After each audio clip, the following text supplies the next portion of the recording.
Welcome to the official Tennis.com podcast featuring professional coach and community leader, Kamau Murray.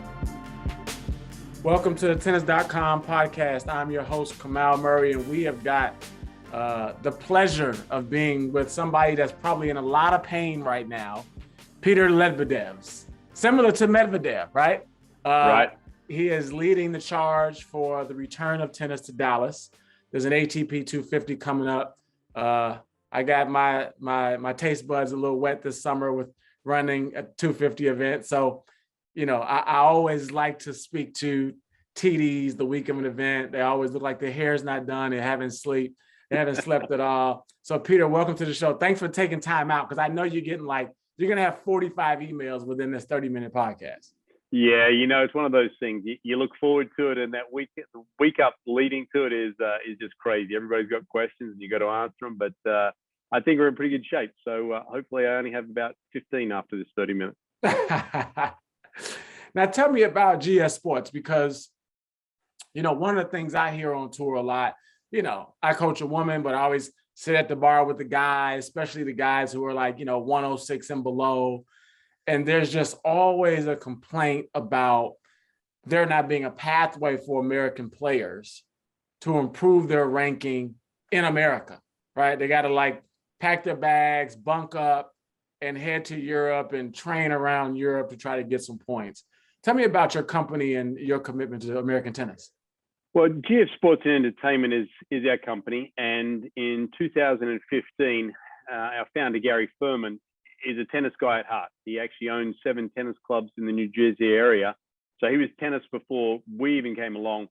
And he saw an opportunity to have the Atlanta Tennis Championships and the what was back then as in Memphis, 2 ATP 250 events. And he said, okay, we want to help American tennis. We want to grow American tennis. We're going to own these 2 events, keep them in the US, because look, all the European countries want these 250s.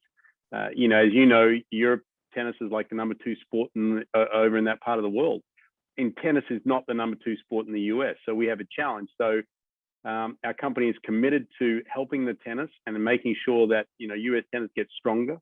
Along those lines, where we're actually at this year at SMU and with our commitment in Atlanta with the University of Georgia and Georgia Tech, wanting to give those college kids an opportunity. So we give some wild cards to college players every year. When we were in New York for a couple of years, we actually, had some playoffs for those players to earn them, and that gives them an opportunity. So the company is committed to American tennis and really doing the best they can, as well as producing the best possible tennis event that we can. So tell me about the challenges, because one of the things that I see, we have seen different events pop up in America, whether it be 100Ks or 60Ks or 125s pop up, and they seem not to stay, right? And, these events are hard to make work from a P&L basis. I think in the COVID years, we've been lucky where the tours have stepped up and provided some subsidy to try to get it, but they're only going to be able to do that for so long. So the Atlanta Open's been around a long time. It's a great event. Like you talked about, it has been a great pathway for college players like a Chris Eubanks, right, who played at had a great Georgia run. Tech. Yeah. So how do you think that we can make this model better and make these events a success? Because if they don't make money, they don't stay. Right? It's really a challenge, but I think as I look at it, we both know that you've got to get your sponsorships and your ticket sales sort of the key to getting it and making it financially viable. That's number one. So there's only a certain level of, okay, we want to do what's right for everybody to do it. You still, at the end of the day, you have to make money as a company. I think what really needs to happen, and this is going to sound different, but we've got to train the players to understand what they're doing. And by that, I mean, they've got to understand, they've got to promote the event. They've got to get out there and say, hey, I'll come to your market, sometime during the year and promote my event. I look at it, Indy 500 and F1, 2 great events. Those guys are shaking sponsors' hands, sitting in the back of the pace car, driving around the track an hour before they risk their life. Be very clear, risk their life at 200 miles an hour and more. And as you know, the day a tennis player plays a match, we're not allowed to have any media contact with them. We're not allowed to do anything with them. They live in a bubble. And what the fans want and sponsors want are that sort of priceless moment. How do I get a chance to speak to, one player or do something, take that photo? So I think the players need to be educated more. And this comes back to, us as tournament directors, our governing bodies, to say, guys, you've got to understand that you've got to promote your sport. You've got to promote yourself. And then once that happens, we have the opportunity. I mean, going back years ago, Kamau, the players didn't have to stay in hotels. They would stay with housing, even at the pro level. Our event in Memphis from 40 years ago, Kevin Curran stayed with the same family for like 8 years.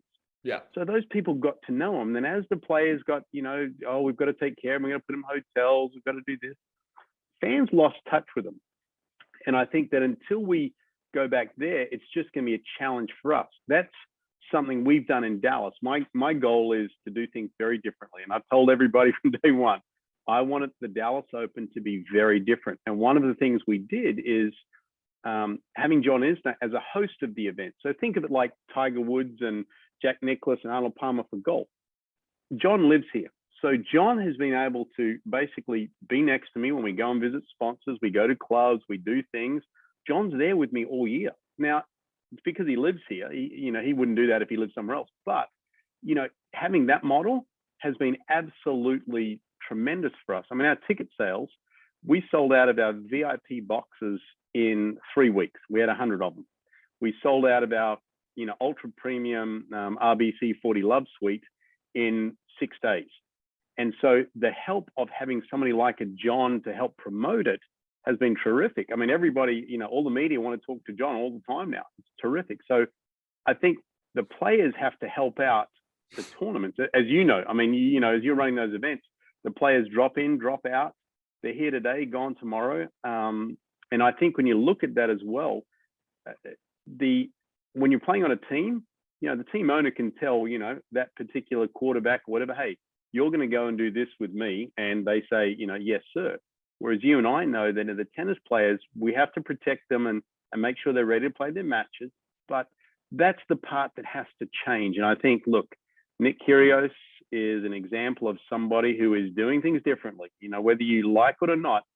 I mean, he's bringing a life to tennis, and people that don't normally see tennis are coming to watch him play doubles. I mean, I've never seen a doubles match with that many people coming to it. So if you ask me how we help, we got to get the players to help us as tournament directors, and we need to be banging the streets all the time with our partners. But I think it starts with a collaboration between the tournaments and the players to work together to build our sport up in the US, so that they understand, wow, this is that priceless moment I can get. And the lower level tournaments, it's when the player's on the way up. I was watching Taylor Fritz when he was playing, because there was a challenger level event here in Dallas for a bunch of years.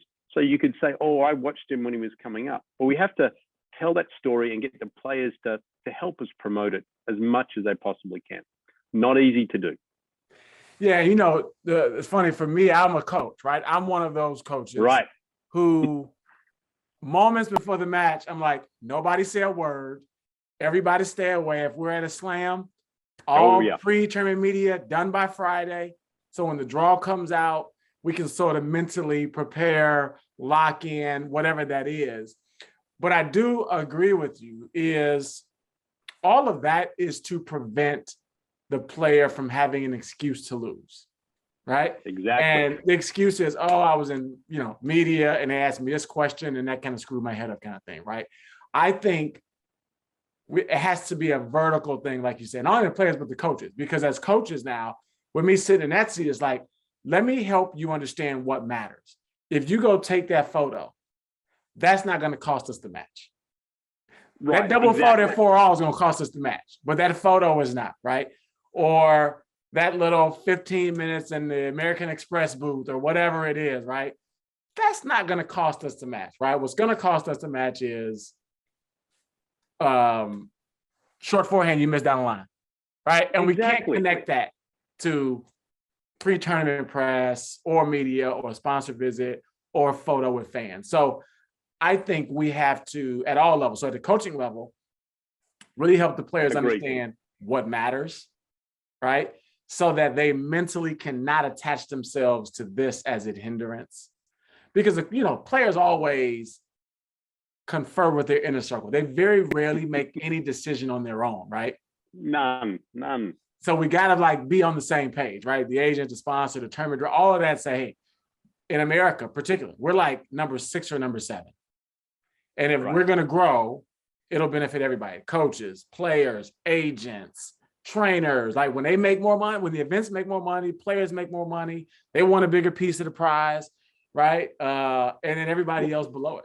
So, well, I think you're very right when you say it. If you want a bigger piece of the prize, you got to have some skin in the game to do that. And you're 100% right, because I've had a couple of discussions with coaches, when I was in New York, saying, guys, I need him to do a signing right now. He's not playing tomorrow. Oh, he's got to have his full hour and a half. I'm like, really? This is an American player that, we just need him to do a signing for somebody. And I think the greatest example of that being done very well was the Bryan brothers.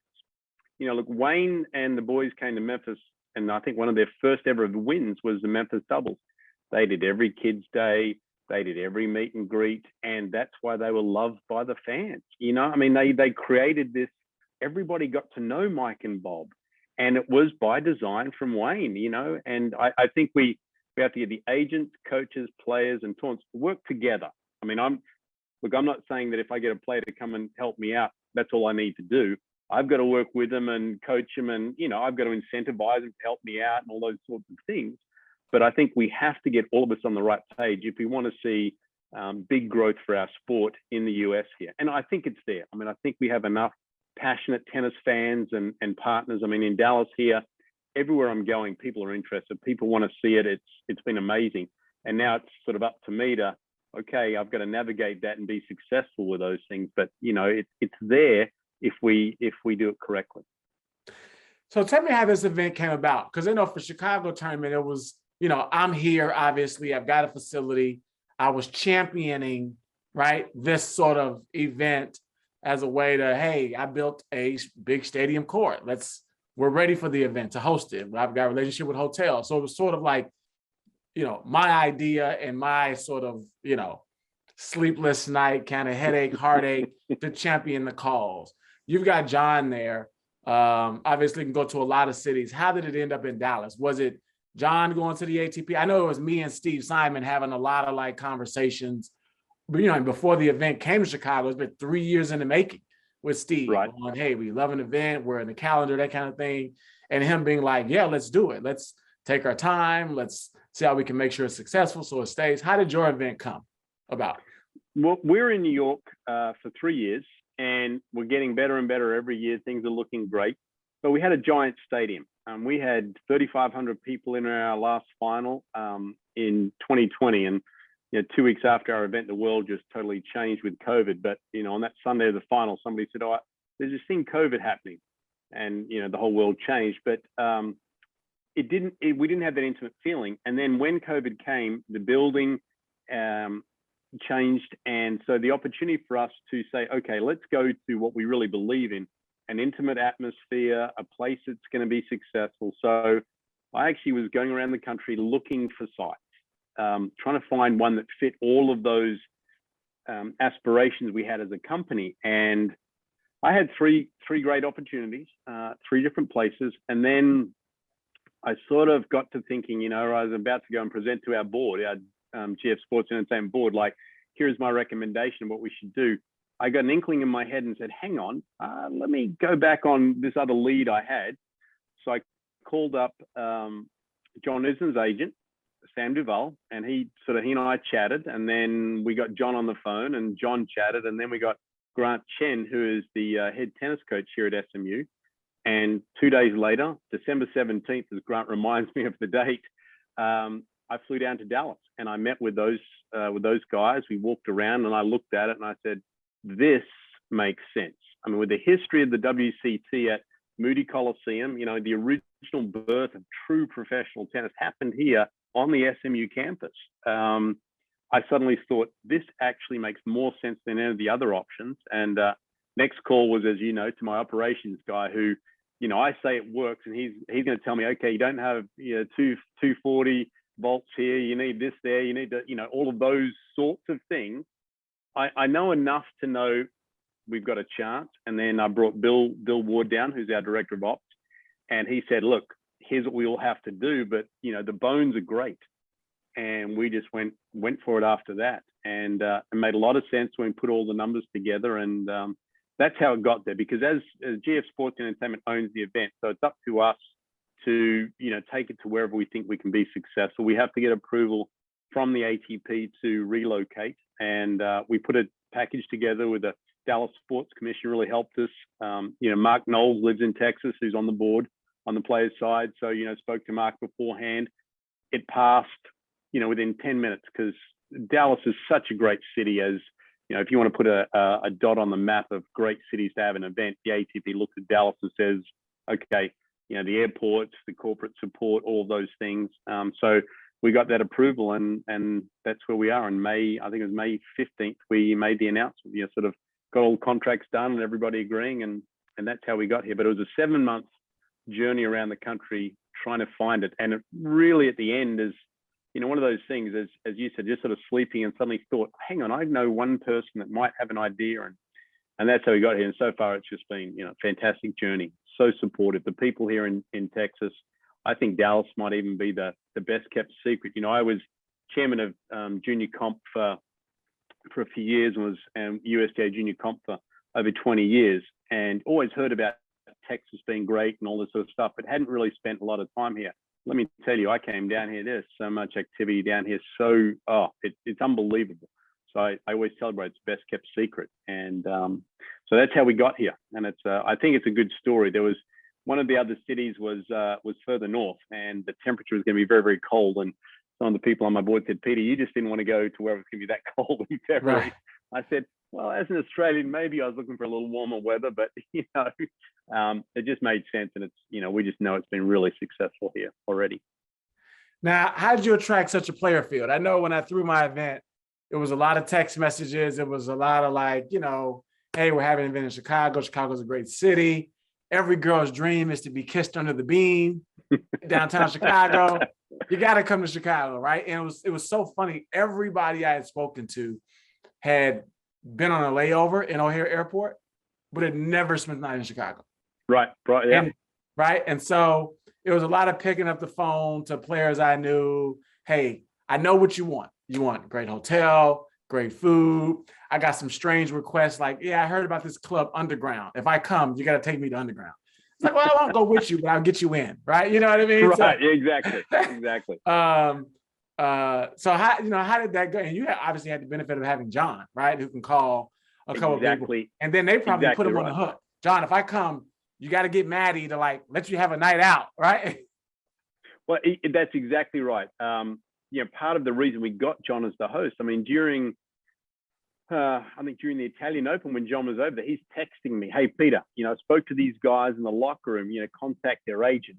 At the end of the day, you haven't talked to the agent and figuring out the right track on that, because you do have to have a great hotel, which we've got, the Highland, which is 500 yards away from the site here, just across the road. It's high, very, very high end, has fantastic suites, great food. You tell them all that. John wants to have fun with the guys, show off his city. We've got the team's going to go to a Mavs game. We got a suite one night for the Mavs game. We got some other tickets. So we tell them all of those things. And at the end of the day, though, as a coach, you're going to do the schedule that works for your player, and that's as much as I can have all of these things.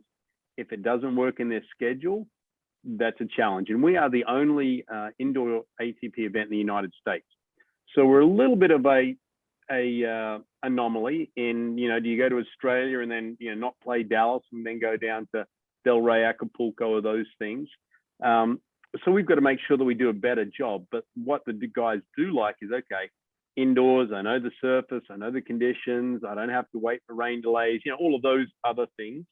And all of the guys have been excited. When I was speaking to Riley in Atlanta this year, I said, what do you think? He's, man, I'm so pumped. I can't wait to go to Dallas, And it's partly because they know that GS Sports Entertainment does a great job in in taking care of the players, but they also say, yeah, no, John's promised us this. John said it's going to be great. So John's on the hook. Hey, until Maddie says, "Oh no, big boy, you're in tonight. Come on home. Come on." Well, you're exactly right. It's funny. We're actually christening our stadium court this Friday at 10 o'clock. And we're actually going to do sort of a power couple kickoff. John and Maddie are going to be playing against Grant Chen, the head coach, and his wife, Emily. So Maddie's actually been playing. And so she's going to have to go out there and hit the very first ball on our very unique red and blue tennis courts. We've got a very different color for our courts to signify SMU in Texas, and they look great. So John's going to be doing it with Maddie out there. So yes, we all know. So you talk about your partnership with SMU. So Grant Chen, I know Grant well. He was the assistant at UCLA for years, and we used to use UCLA's campuses to practice. So I know him well and was really happy for him when he got the job down there. That was one of the things we looked at our city. We've got like Northwestern here, DePaul, Illinois, University of Chicago. And we were saying, guys, when we bring this event here, this is a great way to get your one or two player, right, a wild card into the event, maybe get them a few points, maybe they get, maybe this jumpstarts their career. Talk about SMU and how, we talk about how to make these events work and stay, and having a good college partner. And you guys even have a nonprofit partner. Having a nonprofit partner is like rounding out the whole thing, not just, hey, we're going to have an event, we're going to sell a lot of tickets, have some sponsor experience. It takes so much more than that. So talk about the college sort of piece of that as well. Well, look, it's how do you grow American tennis? On the college campus, it's the best way to, a lot of these players, John himself is a, University of Georgia grad and the successfulness of that. So Grant is, as you know him from his UCLA days, loves to sort of be a part of this. And he was excited and said, what can you do? Because it's going to help my recruiting. When I go out to Kalamazoo and I'm out there at the championships, these guys are going to see that my players are getting a wild card in. So that'll help his recruiting of his American players. So that's a huge part of it. And even for SMU, we did even on the education side, their sport management program put together a way for us to promote college night, because Tuesday night is when Caleb Chakravarti is going to play his match. Because it's the last first round match, we know we can say that's going to happen on Tuesday night. That's the one thing we do know. At this time, right? It's going to happen at this, not before this time, right? Right, exactly. So we've got him going there, and it just allows Grant to be able to go out, and next year he knows, okay, when people say to me, what do I get by coming to SMU? And that's a huge opportunity. Last week, we actually, I watched the guys play because I'm here all the time. I'm coming over to the campus and that. I've seen their last couple of matches. They've been playing some great tennis. Their number one doubles team, Adam and Ivan, have been doing great. So last week, we sort of did a really impromptu. Grant and I got together and I said, look, I want to give a wild card to the doubles main draw and a wild card in qualies. And because at the end of the day, going back to our sponsors and our ticket sellers, a guy that is 130 in the world, giving him a wild card, it's good for him. It doesn't really sell me a ticket. It doesn't really, help a sponsor. But if I've got and can say to a sponsor, we're giving back to the SMU program by giving them a wild card into these other things, as well as, the opportunity to jump up in the rankings and, have the dream, it really helps us give back to the community. So we gave it to Adam and Ivan. They had no idea. You know how you've seen those YouTube videos where the walk-on player doesn't know, and all of a sudden, let me tell you, these guys were so stoked. And Liam Krall, he got the wild card in qualies, was so stoked. It was really fired up. One of our team members, she sort of got choked up watching these guys react and how much it meant to them. And, you mentioned it earlier, Chris Eubanks won 2 rounds in Atlanta as a wild card from Georgia Tech. He beat Taylor Fritz and Jared Donaldson, got to the quarterfinals. Unbelievable run. And I'll tell you another story. There's this guy called Joe Salisbury who's been doing pretty good out there on the tour and the doubles world. When I was running this event in Memphis, I gave him and his partner, Dave O'Hare, a wild card into the main draw doubles. Now, they played Mike and Bob first round. They lost to Mike and Bob 4-5 or whatever it was, tight match. And Dave O'Hare is down here in Texas, or has been down here, coaching Mitchell Kruger. And I ran into him, 3 months ago, and he's like, that match gave us the belief that we could play at that level. And then, so, when they gained that confidence, now Joe's won, 4 Grand Slam titles in doubles. So I think there's proof in the concept that you can do something here with these players and really give it back. And so, Grant is going to be able to go out on the trail of recruiting and saying, look, we're giving back to American tennis. You come to our university, you'll have an opportunity. As you and I both know, no guarantees, but you get a shot. That's a huge thing, because it's so deadgum hard to get out there now on the tour. You got to win so many matches at those lower level events to get up there. And, if you can jump in there and win a round of a 250 and get those, whatever it is, 12 points or 16 points, what it is, that's a huge jump for it. So that's how we look at it with SMU. And I know, already he's been telling some other guys, like, this is what's going to happen if you come to SMU. Right. And again, it's not everything, but it's what's different to any other university that you go to potentially. Well, it's funny. So from our tournaments this summer, it was mid-July, and I got an email from, I think his name is Chris Heller, guy at IMG London. And it was a wild card request to our 125 for Emma Raducanu. So she came, started her US swing at our 125, got all the way to the finals, which I'm not sure she was already in qualies, but definitely helped her get into qualies at the US Open, and got all the way and won it. So I like to say that's an example of importance of a lower level tournament, right? Not just the 250, correct, but the 125, right? And a TD that kind of knows what it can kind of turn the wheels and sort of maneuver and put a lot of puzzle pieces together to say, wow, it's a great kid, got some momentum, probably sell a few tickets, and you could be a part of their story. And it was kind of like people were so excited to have watched her at a 125, lost in the final, by the way, to Clara Tolson. Tolson playing some good ball. Good ball. And then got all the way and won a Grand Slam 2 or 3 weeks later. And her coach was wearing the hat, in the stands from our Chicago event. Everybody was so excited. So like you said, to be a part of someone's story, right, that leads up to it is priceless. So yep, it is. I mean, that opportunity that they get, and you never know what that's going to do, and the player gets confidence. You and I both know confidence is huge. If they start believing in themselves and they get at that lower level tournament, I mean, and I think Emma's a great story too. If you'd said at the beginning of the US Open, Leylah Fernandez and Emma Raducanu are playing the final of the US Open, everybody would be like, oh my gosh, that's like not great. And it had the higher TV ratings. It was fantastic because there was a story around them, and you started that story at your event. And I hope, as I said to Grant, I hope that in 3 years I can tell a story about, when we gave Adam and Ivan, we gave them a wild card and they went on to do something, or Liam or Caleb, that's what I hope happens for us. Now, I look at your field, right? And we don't have with the 250s, you all have the 2 top 10 player rule on the ATP side? No, no, we could get top 10 guys if we could get top 10 guys. We don't have that rule. But in America right now, we've got, without having a lot of top 10s, we've got some great names, right, that love to stay home, right, maintain their social life, be with their girlfriends.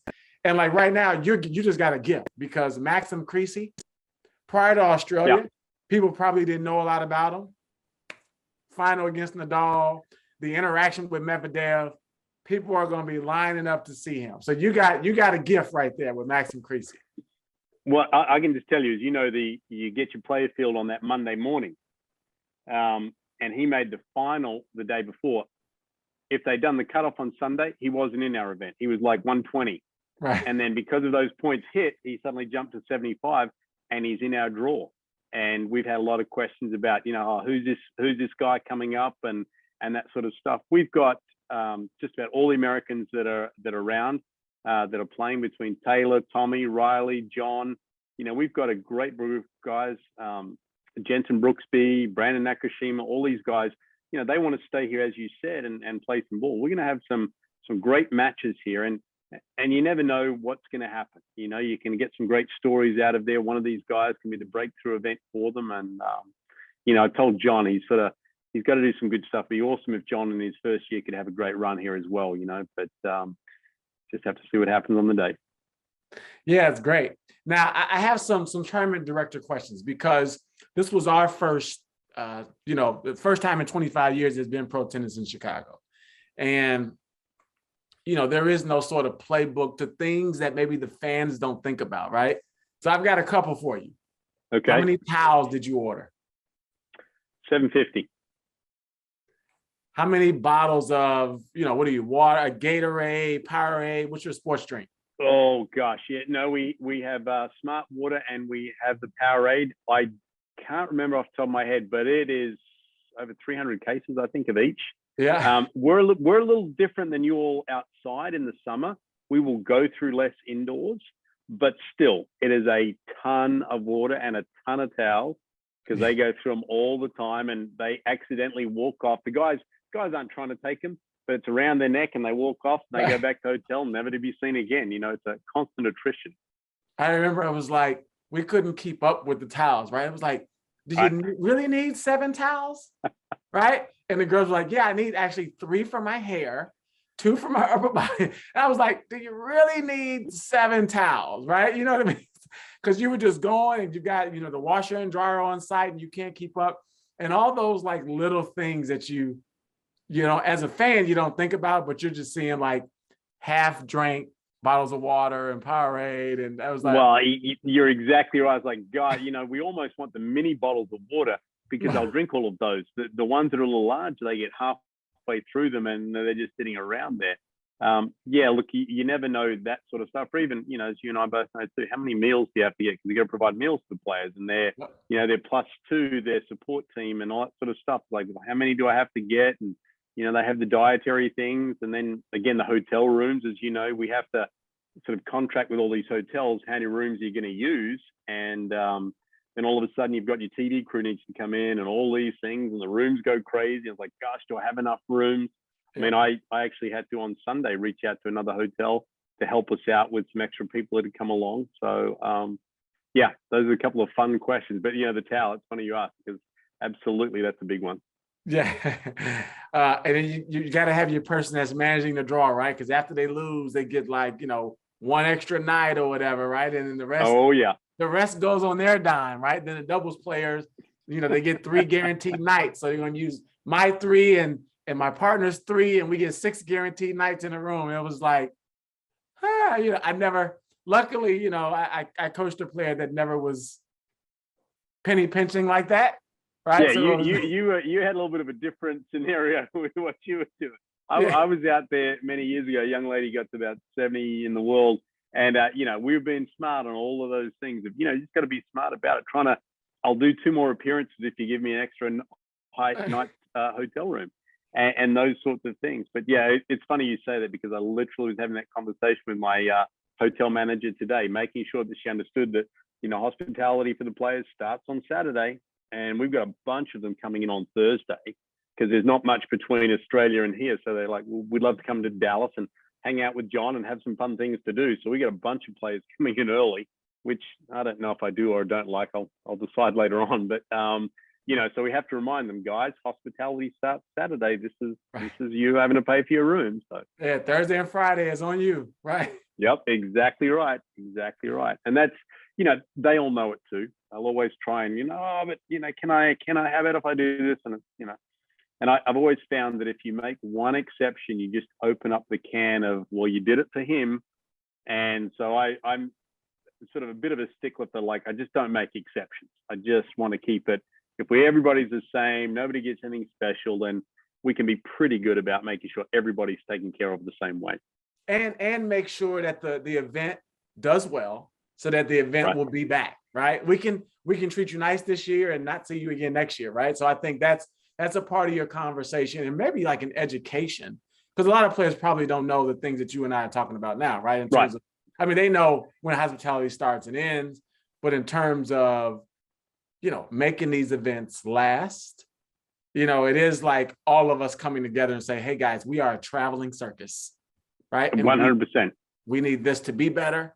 The product to be better. So, we can't tank. We can't take a day off. We can't, I don't feel so great. We can't do any of those things because it hurts the event.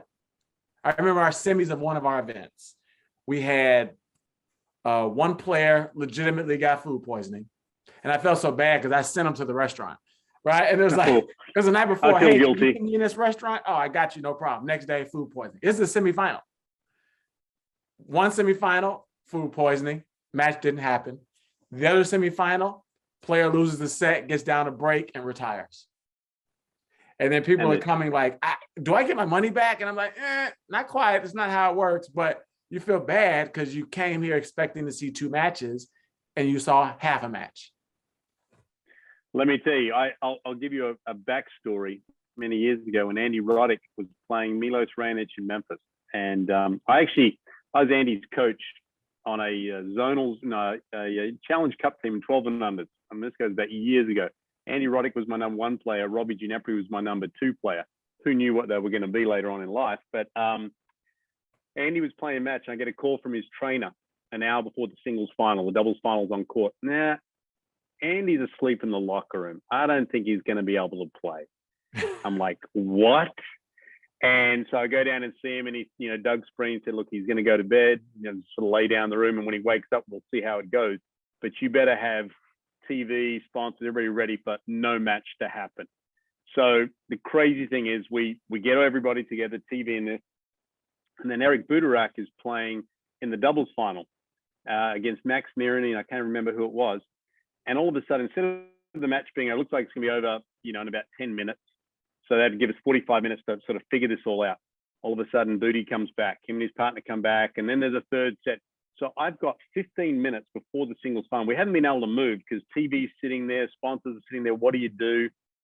I'm during the doubles presentation, the fastest doubles presentation you've ever seen, because I was trying to get him out of there. And I'm talking to Max during the doubles round. I said, Max, can you hang around and play a set with Milos if Andy can't go?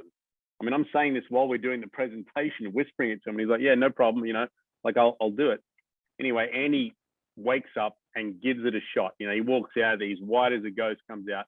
We end up having the best final we've ever had. 7-6, 6-7, 7-5 in the third. So we go from almost not having a match 15 minutes before to having what was on Tennis Channel the number 2 shot of the year when Andy dove, because he was totally horizontal on the court, hitting a forehand passing shot down the line past Milos for a winner. Novak's cross-court forehand winner on match point down to Roger at the US Open, got number 1 shot of the year. But Andy played that shot, and we're that close to not having an event on the final day, and yet we got it. So you and I both know the fans were going to be going crazy if there was no final. Everybody sitting in there. We had 5,000 people sitting in there, and nobody knows that those things happen. And the end of the day, it comes out, looks like it's great, well planned, fantastic match. Yeah, no, yeah. We were much closer to not happening than happening, everybody. It was a great final in the end. So. But that's one of those things that nobody knows is going on. You and I, as tournament directors, have to deal with all the time. And you feel bad for the fans if it doesn't happen. Because we've had, players pull out at various times that, last minute in a match. But if they're legitimately hurt, that's a part of being an athlete. Well, man, let me tell you, having Max Mirny as a backup, I mean, he is, talk about a class act. That is one of the guys that if you are in a jam and he is on site, he gets it. And yep, for sure. Great. It was, it's fantastic. People say, how did you do that? I said, he's a good guy and he's been coming to our event for years. And so he's like, I'll play a set. No problem. So, we sort of had a backup. The fact that the daggum doubles, and I gave Eric a hard time about that 2-3 years ago when I was in New York, he and I were doing a talk together. And he's like, I had no idea. I said, I know you have no idea, but you were killing me, man. When you kept coming back and almost winning the match, I said, I've never cheered against anybody, but I wanted that match over real quick. But I know, right? You're the rain is coming, and you're like, let's go. Come on. Like you, as a TD, you're kind of like, let's hope this one goes quick, right? You know what I mean? Yeah, exactly.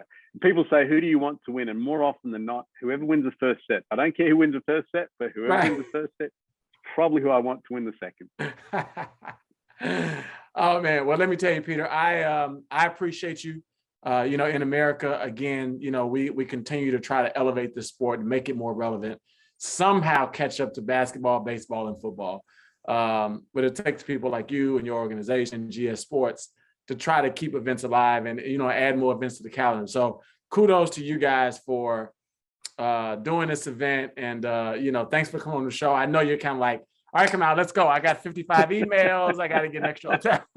Yeah, as you know, basically, I turn off the email so it doesn't buzz and I don't get distracted for this little bit of time. So we'll be good. But look, great to come on here, and always fun to talk tennis with passionate tennis people. Coaches, fellow directors. We can share the stories and honestly learn from one another. I mean, that's the most important thing. That I can give you a call now and say, hey, how did you handle that? What have you got? Some shared services, that things we have here, maybe we can do together. So, I appreciate your time and, what you're doing for our sport as well, because it is our sport. It's a sport for lifetime for all of us. Yeah. Well, thanks everybody for listening. This has been the tennis.com podcast. If you are sitting at home this weekend, Sunday start, you're going to be watching the Dallas Open. All right. So support the event because we need more of them. Thanks guys for listening. Appreciate it.